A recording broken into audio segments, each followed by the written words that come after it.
In a fascinating piece in the Tehran Times, Iranian Major General Safavi says that Iran has become an extra-regional power. He says Iran wants peace and says Iran does not expect an American attack, but they can fight back if they have to. Safavi says, quoting, U.S. officials once thought they could surround Iran by occupying Afghanistan and Iraq. Now the Americans should realize 200,000 troops they have employed in Iraq and Afghanistan are in Iran's firing range. Joining us to analyze the general's comments is Babak Yektafar, editor-in-chief of Washington Prism magazine and a former producer with C-SPAN's Washington Journal.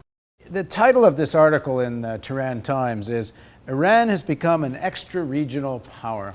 I'm not entirely sure why the general wants to brag about that. It seems to me that's precisely why the Americans want regime change.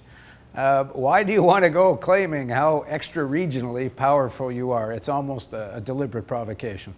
Given the fact that tensions are extremely high right now between Iran and the United States, and some of the movements that we have seen recently, prior to President Ahmadinejad's trip to New York, for example, they had a military parade. Again, this was because of marking the anniversary of the Iran-Iraq War.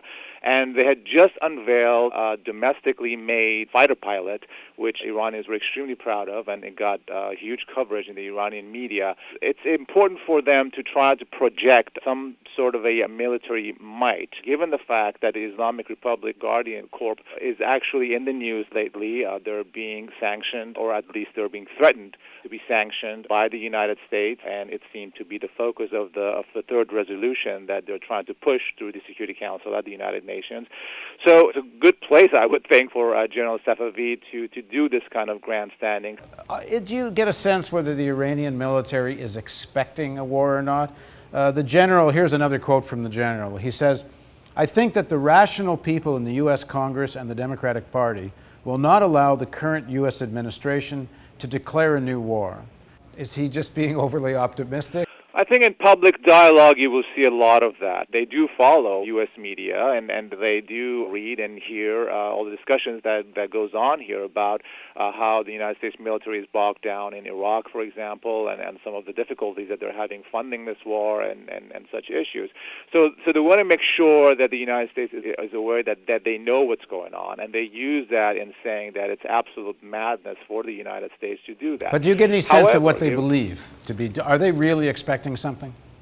They expect something, and in fact, that what you see, what you hear, and you read from some of these officials in the media is that they are considering the certain activities that are going on among the tribes in Iran, among some ethnic groups, the Baluchis in the southeast, the Arabs in Khuzestan, the oil-producing Khuzestan region down south, which is by the Gulf, Azeris in northwest.